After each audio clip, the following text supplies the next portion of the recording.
Vamos abrir o texto bíblico do Evangelho de Marcos, dentro da continuidade das nossas exposições neste Evangelho. Nós já estamos ao término do capítulo 6. Evangelho de Marcos, capítulo 6, versos 53 a 56. A última exposição feita neste livro se deu ainda antes do meu período de férias, se deu no mês de junho ainda, e nós falamos ali sobre o desespero desnecessário relacionado ao texto dos versos 45 a 52. E hoje nós vamos falar aqui sobre atitude e cura. Vamos ler 53 a 56 do Evangelho de Marcos. Os irmãos podem permanecer assentados enquanto eu leio a palavra de Deus. Diz assim: estando já na outra banda, chegaram à terra, em Genezaré, onde aportaram. Saindo eles do barco, logo o povo reconheceu Jesus, e percorrendo toda aquela região, traziam em leitos os enfermos para onde ouviam em que ele estava. Onde quer que ele entrasse, nas aldeias, cidades ou campos, punham os enfermos nas praças, rogando-lhe que os deixasse tocar ao menos na orla da sua veste, e quantos a tocavam saíam curados. Amém. Desde toda a eternidade, Deus, pelo muito sábio e santo conselho da sua própria vontade, ordenou livre e inalteravelmente tudo quanto acontece. Porém, de modo que nem Deus é autor do pecado, nem violentada é a vontade da criatura, nem é tirada a liberdade ou contingência das causas secundárias antes estabelecidas. Nem é tirada a liberdade ou contingência das causas secundárias antes estabelecidas. Pô, pastor, um texto tão bonito desse, o senhor já começa com as palavras difíceis, um trecho complicado. Eu comecei aqui recitando o primeiro parágrafo do capítulo 3 da Confissão de Fé de Westminster, que fala sobre os decretos eternos de Deus. E aí vocês podem perguntar, o que isso tem a ver com o texto? E eu diria, olha, ao meu ver, tem muita coisa. Especialmente quando nós lemos o final dessas considerações teológicas feitas pelos teólogos reunidos ali em Westminster no século XVII, quando eles estão dizendo aqui que Deus determinou tudo. Eles estão dizendo aqui que, à luz do estudo que eles fizeram da palavra de Deus, eles chegaram à conclusão de que tudo que acontece está determinado por Deus. E, no entanto, eles chegaram à conclusão de que, ainda assim, embora todos os eventos históricos estão debaixo do decreto divino, há uma questão difícil para a nossa compreensão, que é o fato de que a liberdade humana, e aqui usa-se a palavra contingência das causas secundárias. O que é isso? Contingências das causas secundárias. Quem que é a causa primária? Quem que é a causa primária? Quem é a causa primária? Deus. Quem é a causa secundária? Nós, seres humanos, outras criaturas, outras coisas. Mas ele é sempre a causa primária. E os teólogos de Westminster chegaram à conclusão de que a liberdade ou a contingência das causas secundárias. O que é contingência? A contingência seria esse processo em que, por não ser violentada a vontade da criatura, nem tirada a liberdade dela, então há uma gestão de Deus em relação à maneira como as coisas acontecem, para que tudo transcorra como ele decretou, não é que ele previu. Isso é uma perspectiva teológica diferente. Por Deus ser presciente, ele previu as ações humanas e coordenou a história para que ela tomasse um rumo a partir da sua presciência. Nós, presbiterianos, não acreditamos nisso. Nós não acreditamos que Deus previu e por isso ele escreveu. Não, nós acreditamos que ele escreveu a partir da sua onisciência, muito maior do que a sua presciência, a partir da sua soberania. No entanto, de uma maneira que a gente não sabe explicar, a liberdade humana não é violada. Então, eu diria que toda visão determinística, fatalística, não pode ser relacionada com a doutrina dos decretos eternos de Deus, conforme esboçada na Confissão de Fé de Westminster. E eu explico melhor. As ações humanas, embora estabelecidas por Deus, se encaixam no seu propósito como meios para que os processos históricos se estabeleçam. E eu vou exemplificar ainda melhor nessa parte ainda introdutória, porque a essa altura, se não está acontecendo, já deveria estar acontecendo na mente de vocês, assim, olha, pastor, mais uma vez, pastor, o que isso tem a ver com o texto que você leu? Espera aí que a gente vai chegar lá. Mas, vocês concordam comigo que todas as coisas estão determinadas de Deus e a sua vontade vai se cumprir inalteravelmente, como diz aqui a confissão? Vocês acreditam que a vontade de Deus vai se estabelecer e vai se cumprir e nada pode impedir? Vai tudo acontecer do jeito que Ele quer? Então por que você ora? Por que você ora? Se é a vontade dEle que vai prevalecer e você pede a Ele alguma coisa, então se é o que Ele quer, então seja feita a tua vontade. Embora no Pai Nosso não é essa a perspectiva. Muita gente acha que quando ele fala, seja feita a tua vontade, nós estamos submetendo a vontade de Deus ali. Na verdade, não. Ali é uma oração para que a vontade de Deus seja feita no sentido das pessoas obedecerem a Deus. Mas, voltando aqui à questão, por que você ora? Sabe por quê? Porque a oração está inclusa no processo. A oração é um meio de Deus realizar os seus determinados fins. Provérbios 16, 4. Deus tem fins determinados para todas as coisas. Deus tem fins determinados. 2 Samuel 14, 14. Deus cogita meios. Deus pensa meios. Ou seja, os fins estão estabelecidos, mas também os meios para que se cheguemos ao fim. E nesse sentido, nós lemos em Tiago que a oração do justo é eficaz nos seus efeitos. Mas por quê? Porque a oração do justo muda os planos de Deus? Não. Porque as orações dos justos estão inclusas nos planos de Deus. Deus decretou que justos orariam e que Ele responderia. Deus decretou que determinadas bênçãos, determinadas graças, determinadas curas na nossa vida viriam por meio da nossa oração. Por que o escritor de Tessalonicenses, o apóstolo Paulo, diz aos irmãos dali de Tessalonicenses, orai! Vamos acordar aí, gente. Orai sem cessar. Por quê? Você não sabe o que Deus determinou para a sua vida para ser alcançado por meio da oração. Por isso você tem que orar por tudo. Por tudo. Vai que o meio para se chegar no fim, decretado por Deus, é a oração. Ora mesmo. Ora mesmo. Sua oração não vai mudar os planos de Deus. Sua oração faz parte dos planos de Deus. Você tem que acreditar nisso.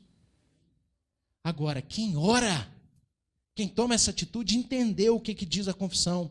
Não é um fatalista, não. Tudo vai ser do jeito de Deus. Você toma aquela posição de passividade. Tudo é do jeito de Deus. Não é isso que a Bíblia diz. A Bíblia diz que nós somos responsáveis pelas nossas atitudes. Os teólogos de Westminster dizem que não é tirada a liberdade humana, nem a contingência das causas secundárias. O que é isso? Nem a participação humana nos processos. E dentre esses processos estão os processos de restauração diante de Deus. Mais uma vez, a pergunta, o que isso tem a ver com o texto que nós lemos nessa manhã? Meus irmãos, o texto bíblico que nós lemos na manhã de hoje narra uma visita que Jesus teria feito numa região chamada Genezaré, ali na costa sul do Mar da Galileia. Está aí no texto, versículo 53, que eles chegaram na outra banda na terra de Genezaré, onde eles aportaram. Embora, se você olhar o versículo 45 do capítulo 6, diz que eles saíram em direção a Betsaida, que geograficamente fica uma direção mais ao norte. No entanto, eles foram acabar mais ao sul, do mesmo lado da margem, no entanto, numa região mais ao sul. Por quê?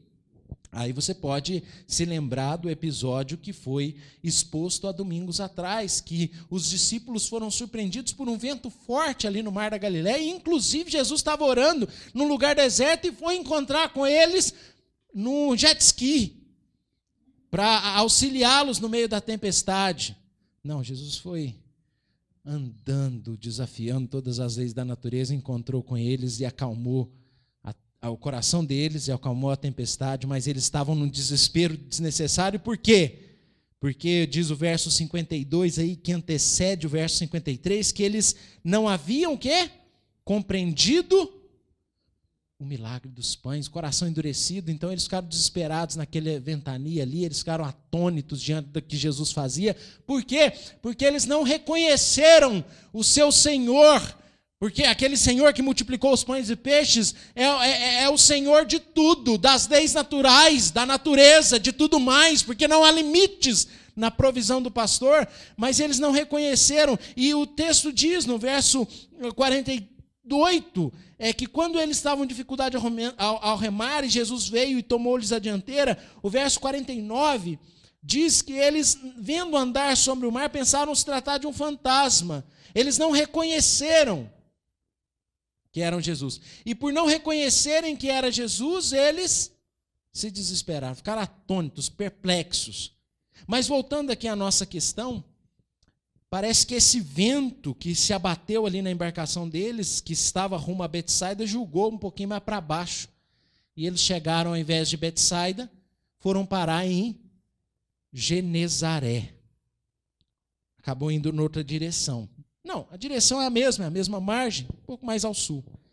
Chegando na região de Genezaré, Jesus é reconhecido, o verso de número 54 diz isso. O povo reconheceu Jesus, está aí, 6,54. E isso leva a um movimento em toda a região, em prol de fazer o quê? Conduzir os doentes daquele lugar até Jesus. Que, quando tocado por esses doentes, propiciava-lhes cura, restauração das suas enfermidades. Novamente, eu insisto na pergunta sobre o que isso tem a ver com as considerações introdutórias a respeito da vontade de Deus e a atitude dos homens. Ou a liberdade humana, que não é violentada, os homens não são marionetes.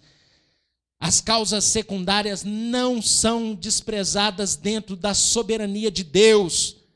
As causas secundárias não são desprezadas dentro da soberania de Deus. E isso tem tudo a ver com o texto, inclusive, especialmente, com o título que eu propus para a nossa exposição bíblica nessa manhã. Qual que é o título? Atitude.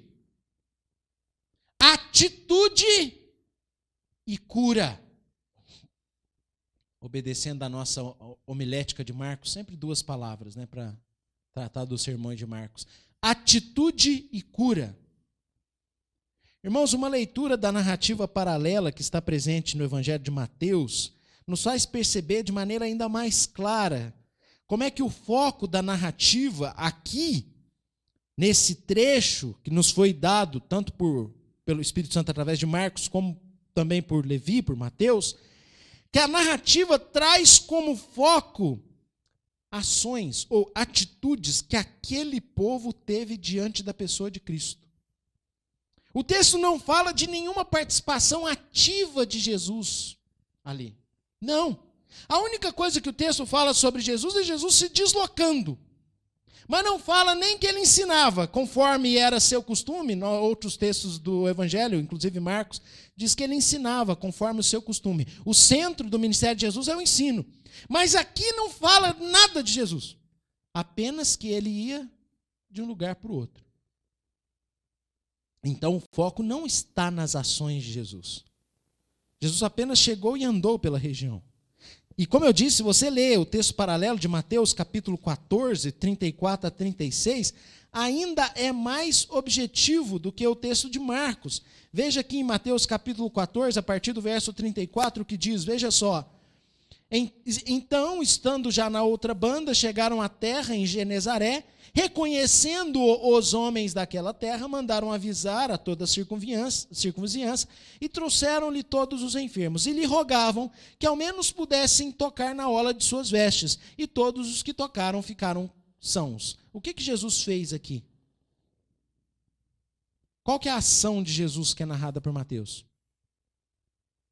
Qual que é a atitude de Jesus aqui?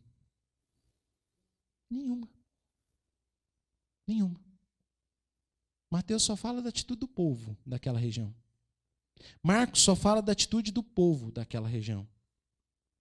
E, meus irmãos, esse é o motivo que eu decidi iniciar o meu sermão com aquela fala ou com aquelas considerações sobre a contingência das causas secundárias. Falando sobre uma realidade bíblica inegável que é a atitude humana, a responsabilidade humana, a iniciativa humana. Parece que esse ponto da nossa ação, da nossa iniciativa, da nossa atitude, muitas vezes é relegado a segundo plano pelos calvinistas, pelos soberanistas, por aqueles que acreditam, não, Deus está no controle de tudo, Deus faz tudo, então vai ser tudo do jeito que Deus quer e tal. A Bíblia diz que você é responsável. A Bíblia diz que você está incluso no processo. A Bíblia diz que você participa. Muitas lições podem ser tiradas dessa porção das Escrituras e que foi nos dada graciosamente pelo Espírito Santo, mas eu creio que o exame sério, um exame dedicado desse texto, faz saltar aos nossos olhos exatamente esse aspecto que eu estou propondo aqui como tema central para a mensagem.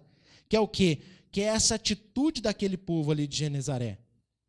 Afinal, a única ação, como eu disse, que o texto retrata em relação ao Senhor Jesus, no caso de Marcos, Mateus não fala nada. Mateus não fala que Jesus fez nada. Marcos ainda fala que ele se deslocou, que ele estava ali numa aldeia, numa cidade, numa praça.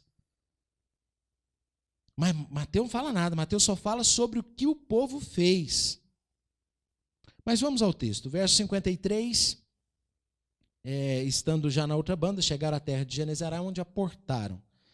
Em relação a esse primeiro versículo, é digno que se mencione aqui novamente essa chegada em Genezaré como algo que não foi planejado. Como eu falei, o vento da providência divina que trouxe o pavor aos homens de coração duro, versículo 52, que eles ficaram atônitos, 51 e 52, diante do vento ali, porque eles não haviam compreendido o milagre dos pães, a presença de Jesus os livrando daquela tempestade. Então, eles ficaram, os homens de coração endurecido diante daquele vento da providência, não reconheciam quem era Jesus, e diante dos maravilhosos prodígios que Jesus realizava, na verdade, aquele vento era um instrumento para trazer restauração e salvação num outro canto geográfico que não era Betsaida. E, meus irmãos, a restauração ali na região de Genezaré, que é onde o barquinho foi parar depois daquela madrugada de experiências profundamente impactantes para os discípulos, eu diria que a restauração aconteceu porque o vento soprou. E quando o vento soprou, Jesus foi ali, onde o vento estava soprando, para socorrer os seus discípulos. Veja que tudo está dentro da providência.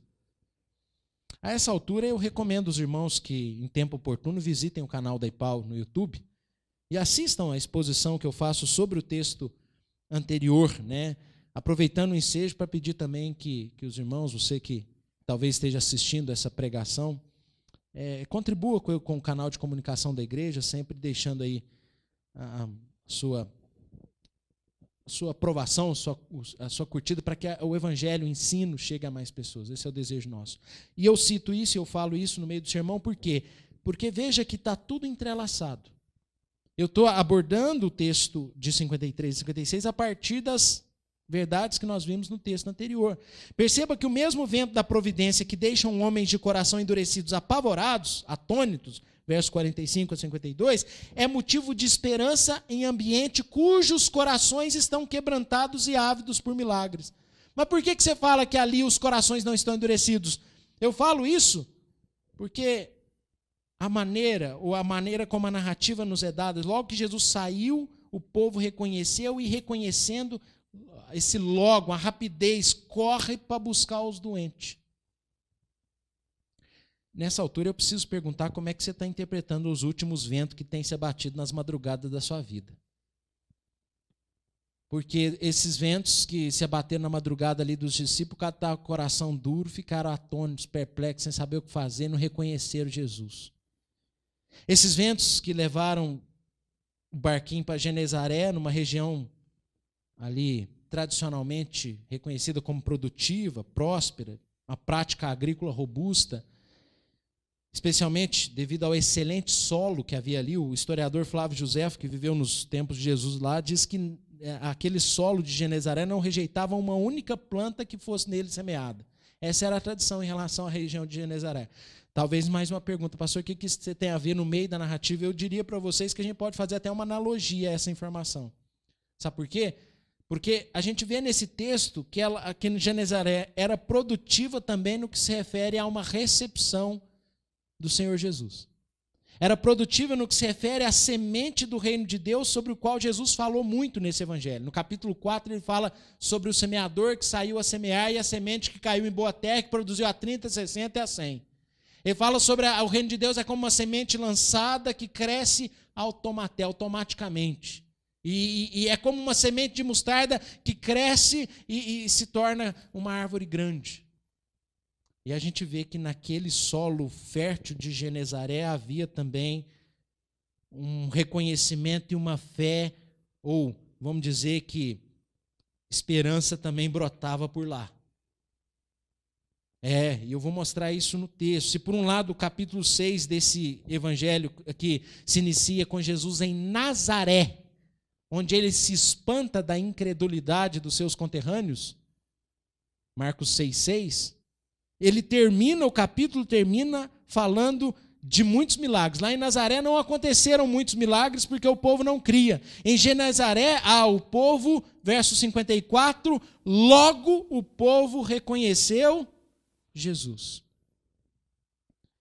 Meus irmãos, se os discípulos de Jesus que ainda têm o coração endurecido, não são capazes de reconhecê-lo, conforme eu disse na perícope anterior, a mesma pergunta feita quando ele acalmou a tempestade a primeira vez, lá em Marcos 4, versículo 41, quando Jesus acalma a tempestade pela primeira vez, os discípulos perguntam, quem é este? Não reconhece.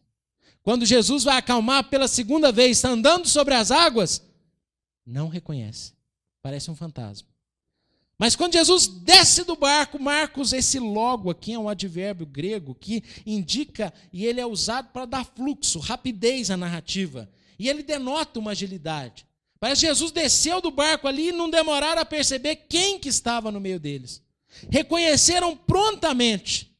E o reconheceu aqui no grego está no tempo verbal auristo, que o presbítero Arthur costuma falar do auristo, que refere-se ao verbo que se torna principal na narrativa.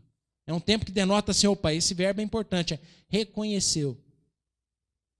E eles reconheceram logo, imediatamente, Jesus.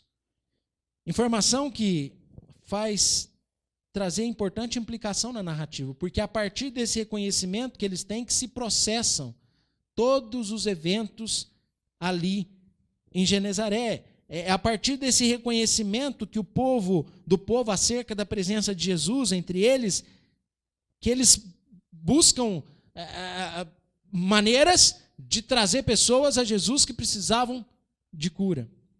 Diante dessa realidade, eu não posso prosseguir a nossa reflexão sem chamar os irmãos a pensarmos um pouquinho mais sobre isso, essa atitude importante de reconhecer quem é Jesus. Em termos espirituais e salvíficos, a gente sabe que se trata de uma atitude que só pode ser viabilizada pela ação misericordiosa de Deus, não é verdade? Ninguém vem a mim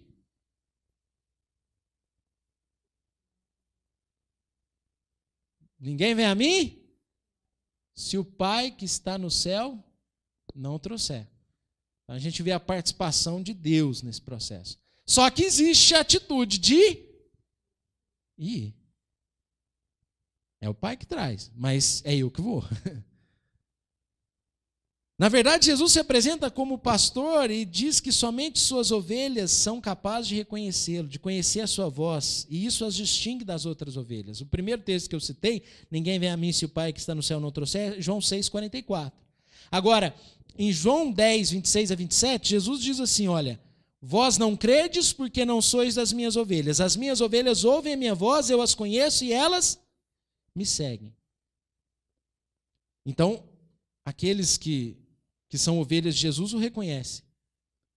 Fato é que existem inúmeros milagres que podem alcançar a vida de cada um que me ouve na manhã de hoje e que passam por uma atitude. A mesma atitude que aconteceu em Genezaré. é Ele. É Ele a esperança. É Ele a porta. É Ele a saída. A atitude de reconhecer Jesus, reconhecer a presença de Jesus, reconhecer o poder de Jesus, reconhecer o amor de Jesus, reconhecer o chamado de Jesus para você, reconhecer o propósito de Jesus na sua vida, meus irmãos, essa atitude traz implicações. Ali em Genezaré, reconhecer a presença dele mudou a situação. Esse é o convite que eu faço a cada um que me ouve nessa manhã, crente ou não crente. Eu gosto dessa palavra reconhecer, porque ela denota uma nova experiência de conhecimento. Porque você conheceu. Quando eu coloco um ré antes, quer dizer, parece que conheci outra vez, como diz na minha terra, conheci de novo. Mas talvez seja uma palavra muito mais adequada do que aquela comumente usada no evangelismo, né? Você aceita Jesus? A gente usa essa palavra. Só que a gente sabe que, na verdade, é Jesus quem nos aceita. A melhor pergunta é: você reconhece Jesus como seu Senhor e Salvador? Quer dizer, você percebe, porque conhecê-lo, de certo modo, você já conhece, você já ouviu, mas você reconhece agora, você cai em si, você entende. E os habitantes de Genezaré tiveram esse entendimento. E eu diria que nós precisamos procurar, em relação aos nossos problemas, assim como fizeram os habitantes de Genezaré, ter uma atitude, reconhecer que ali costuma ser uma saída certeira para quem crê. O texto segue dizendo no verso 55 que o povo de Genezaré, então, logo que reconheceu, o verso 55, faz o quê? Percorre toda aquela região, trazendo em seus leitos os enfermos para onde ouviam que ele estava. Então eles reconheceram e mutirão, parece que é um mutirão, saem percorrendo a região. Interessante nesse texto, ou sobre esse texto, são algumas colocações do bispo anglicano John Charles Riley. Ele fala assim, olha, sobre essa atitude do povo de Genezaré, sobre os habitantes de Genezaré. Ele diz assim, olha, nós podemos ver nisso um padrão para nós mesmos. Saiamos e façamos o mesmo. Esforcemo-nos por trazer a Jesus, o grande médico, todos que ao nosso redor necessitam de medicamento espiritual, a fim de serem curados. Pessoas estão morrendo a cada dia, o tempo é curto, as oportunidades escoam-se rapidamente, já avizinha-se a noite, quando ninguém pode trabalhar, não poupemos esforços em conduzir homens, mulheres e crianças ao conhecimento de Jesus Cristo, a fim de serem salvos. Interessante, né? A analogia que o Riley faz em relação à atitude do povo e à nossa atitude. Eu vejo o esforço feito aqui por aquelas pessoas em relação aos seus conterrâneos, né? Aos seus parentes que tinham enfermidades. Veja, percorriam toda aquela região 55, trazendo eles no leito aqui, trazendo os enfermos nas macas. E eu vejo, parece que há realmente esse esforço conjunto, um mutirão para socorrer. Olha, a esperança chegou, trazia em seus leitos os enfermos, reconhecendo que não era qualquer um que estava visitando a região. Traz lá, junta a turma, vamos lá. O termo para leito aqui é o mesmo lá de Marcos 2, lembra o paralítico que foi descendo ali no leito? Destelharam e levaram o paralítico até Jesus, é o mesmo termo para leito. Provavelmente alguma coisa feita de madeira ali, um colchão de palha. É uma espécie de padiola, né? A gente costuma usar esse termo, padiola. E eles traziam para onde ouviam que Jesus estava. Eles iam atrás de Jesus, eles não saíam do pé de Jesus. Veja, o verso de número 55. Para onde ouviam que ele estava? Ele está lá agora. Vai todo mundo para lá, leva lá. Aí ele foi para outro lugar, vai todo mundo lá. Onde quer que Jesus ia, eles levavam os seus doentes. Olha o 56. Onde quer que ele entrasse. Veja, aldeias, que são os povoados menores, cidades, que são as concentrações maiores, ou praças, ou campos, desculpa, campos aqui é aqueles que viviam mais isolados ainda. Onde eles sabiam, ia todo mundo levar os seus enfermos para para Jesus. E aí, na narrativa, ou no decorrer da narrativa, diz que eles punham os enfermos nas praças. As praças aqui no termo grego é ágora. E a ágora era o centro comercial, marketplace, né? É ali onde o povo se reunia, é onde se discutiam questões políticas, questões sociais, as práticas sociais em geral se davam ali. E eles levavam esses enfermos para ali. Agora imagine a cena, irmãos, o público, aquele lugar público cheio de gente, e pessoas deitadas, trazidas nas suas macas, e Jesus passando. E qual que era a questão? Eles queriam tocar Jesus. E à medida que eles tocavam as vestes, as orlas das vestes de Jesus, eles iam sendo curados. Todos que tocavam saíam curados. Meus irmãos, imagine essa cena, Jesus andando no meio de um monte de doente, como se fosse um hospital. Como se fosse uma enfermaria de hospital, porque quem tem um plano de saúde bom vai para o quarto. Mas a enfermaria é todo mundo junto. E Jesus naquela enfermaria em praça pública, andando e sendo tocado nas vestes. Olha, eu estou curado. Meus irmãos, que evidência. E pessoas se levantando, pessoas sendo curadas. Que evidência do reino de Deus presente. Que evidência desse início da obra de restauração que Deus predeterminou. Que tamanha evidência do amor de Deus e do plano de Deus para a redenção dos homens por meio de implantação do seu reino. Era necessário que houvesse uma narrativa dessa para nós, para que nós sabêssemos que Deus já iniciou, através do seu Filho, o processo de restauração dos homens. O texto nos aponta para o fato de que Jesus está ao alcance de todos, em todos os lugares, sejam aldeias, sejam campos, sejam cidades, sejam praças. Jesus está em todos os lugares. Esses habitantes tiveram atitude, eles não perderam a oportunidade de ir até lá para tocar Jesus. E por que a gente tem que perder a oportunidade, irmãos? Por que a gente tem que perder a oportunidade esperando para ir até Jesus com muita fé para tocar nas orlas das suas vestes? Se o texto está dizendo que Jesus está ao alcance em todos os lugares. E havia aqui, veja, o povo de Nazaré reconhece, o povo de Genezaré, desculpe, Nazaré não, Genezaré, o povo de Genezaré reconhece, verso 54, o povo de Genezaré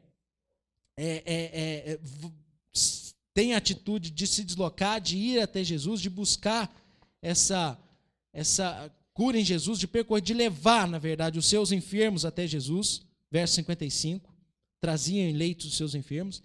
E uma terceira coisa, o povo de Genezaré clama pelo socorro de Jesus e tocam as vestes de Jesus. Veja aqui, rogando-lhes, verso 56, rogando-lhe que os deixasse tocar ao menos na orla. O que é a orla? Os judeus usam tradicionalmente umas franjas. Se você já viu um judeu ortodoxo, tem uns coisinhas que sobram assim na roupa deles. Tem a ver com Números, capítulo 15, acerca da aliança e práticas cerimoniais do Antigo Testamento em relação ao respeito do sábado. E essas franjas são chamadas de tissiotes no hebraico, e eles tocavam ali, porque Jesus era judeu e vestia-se como um judeu cerimonialmente, ele cumpriu toda a lei. E todos que tocavam saíam curados. O tocar também está no auristo, quer dizer, é importante nesse texto. Tocar Jesus e ser curado. E ao olhar para essa narrativa, a gente percebe que, de fato, meus irmãos, havia fé salvífica em Genezaré. Aí você pode falar assim, pastor, você está indo além do texto, porque você está dizendo que aquele povo reconheceu Jesus como Salvador. E será que o texto diz isso mesmo? Será que eles não estavam vendo Jesus mais como um curandeiro? Porque muitos estudiosos entendem que essa fama de Jesus de curar as pessoas tinha percorrido todas as regiões, então as pessoas nutriam ali um certo tipo de, como é que a gente fala quando você tem ali crendice, um certo tipo de superstição em relação àquele curandeiro. Sei não. Do jeito que é posto aqui pelo evangelista, não sei não. Fala sobre esse reconhecer, dando ênfase para ele, fala sobre esse movimento, dando essa atitude de não sei não, sabe por quê?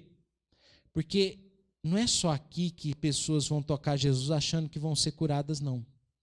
Se você olhar no capítulo anterior, no capítulo 5, lá no versículo 27 a 29, fala de uma mulher que tinha um fluxo sanguíneo, que ouviu falar de Jesus E ela falou assim, se eu ao menos tocar na orla das vestes, eu vou ser curada. E ela vai e toca. E ela é curada. E quando Jesus olha para essa mulher, lá no versículo 34, capítulo 5, ele diz algo para ela. Ele fala assim, filha, pode falar alto aí, porque eu ouvi alguém falando, filha, será que isso aqui é crendice que Jesus é curandeiro ou Jesus é enviado de Deus, capaz de restaurar a nossa esperança, a nossa condição e nos trazer a salvação? Será que eu vou dizer que eles não tinham a fé que essa mulher tinha, porque a fé dela salvou, e ali a expressão é salvar mesmo, de redenção. Eles encontraram um Salvador em Genezaré. E é um pensamento muito confortador, irmãos, a gente lê isso aqui, olha, todos quantos o tocavam, né, saíam curados. Todos que o tocavam saíam curados. É um pensamento muito confortador a gente saber disso. É importante que nós nos lembremos que as curas realizadas por Jesus não podem ser limitadas, como eu falei. Às vezes ele tocava, às vezes as pessoas tocavam e às vezes ninguém tocava. Quer dizer, era pelo poder dele mesmo. Pois bem, eu diria que aparentemente o coração dos habitantes de Genezaré era tão receptível à boa semente como o solo daquela região. Eu diria que os nossos corações, ou eu pergunto, né, como é que está os nossos corações na manhã de hoje? Quando nós somos inspirados a sermos crentes de atitude. Assim como o povo de Genezaré, gente de atitude que não desperdiça oportunidade. Gente que não é devagar para reconhecer a presença de Jesus e o que ela significa. Jesus não ia morar em Genezaré. Jesus nem ia para Genezaré. Foi um vento que fez o barco chegar aqui. Mas se ele está aqui, se a presença dele está aqui no nosso meio, eu que não vou me meter a besta a perder a oportunidade de receber cura e restauração. Traz os enfermos, traz os doentes, traz os parentes, traz todo mundo. Ele está aqui. E eu diria que ele continua visitando o seu povo. Eu diria que ele habita no meio dos louvores do seu povo. E eu diria que tem muita gente que não tem tido a atitude do povo de Genezaré e não tem reconhecido a oportunidade. Eu diria que muita gente tem se limitado a assistir cultos de casa, assistir cultos pelo YouTube, assistir a reunião do povo de Deus. E eu diria que tem gente que tem desprezado a oportunidade de viver aquilo que a gente só vive na presença de Jesus. Meus irmãos, a presença de Jesus em Genezaré não era para sempre, e por isso aquele povo agiu enquanto podia. Está aqui, vamos correr atrás. E para nós não é diferente. Esse é o tempo da gente tomar uma atitude, buscar o Senhor enquanto se pode achar, invocar-o enquanto está perto. Perto está o Senhor de todos que o invocam, de todos que o invocam em verdade. Conselho que eu daria para as pessoas em geral: não percam a oportunidade de ir até Jesus e rogar a Jesus para tocar nas orlas das vestes e receber a salvação, a restauração, a esperança, aquilo que só Ele pode dar. Aqui a nossa pregação não é essa de cura e a bênção, não. Vocês não creem nisso não? Ou se nós crer, ou se nós crer, ou se nós não temos milagre para contar. A questão é que a gente percebe nas Escrituras que o que Jesus tem a oferecer é muito maior do que um simples desejo pessoal, terreno. É relacionamento com o Pai, é salvação, é esperança. Agora, perder a oportunidade de reconhecer a presença de Jesus, isso a gente não pode perder. E eu diria para os irmãos, a gente vai para um culto, a gente é visitado por Deus no culto, a gente é restaurado por Deus no culto. Você pode assistir de casa, mas não é a mesma coisa. Porque há a presença especial de Jesus aqui, nesse local. Não só pelo Espírito Santo, mas através de cada um de nós. Porque nós encontramos Jesus em cada um dos nossos semelhantes, quando nós os servimos. E quanto a milagres, prodígios, Deus continua o mesmo. O que você tem que fazer é persistir e ter o que o povo de Genezaré teve. Atitude. Qual? Impõe, determina. Não. humildemente roga, se ele deixa tocar nas vestes, se eu posso receber essa cura. Mas tem atitude. Continua orando, persistência, buscando a Deus. Ele vai trazer as respostas que a gente precisa, porque as respostas dele é a nossa restauração e salvação.